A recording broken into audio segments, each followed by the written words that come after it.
Hatch Invest app. The pros, the cons. Hatch Invest is a Canadian app that allows users to invest in US stocks and ETFs, opening the door to global markets. But what makes it stand out? Starting with the pros first, access to US markets. Hatch makes it easy for Canadians to invest in popular US stocks like Apple, Amazon, and Tesla without complex cross-border procedures. Second, low fees. The app charges no account maintenance fees and offers competitive trading costs, making it affordable for both beginners and active traders. Third, user-friendly interface. Hatch is designed for simplicity, with a clear dashboard and easy navigation to monitor investments. Now, the cons.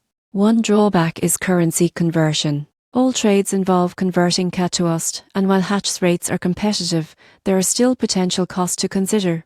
Another limitation is limited research tools. Investors looking for deep analytics or stock screening may find the platform lacking. The surprising truth? Hatch is perfect for Canadians looking to diversify into US markets, but active traders seeking advanced research may need to pair it with another tool. In conclusion, the pros: US market access, low fees, and user-friendly design make Hatch Invest an excellent choice for Canadian investors seeking international exposure. The cons: currency conversion and limited research are factors to keep in mind before diving in.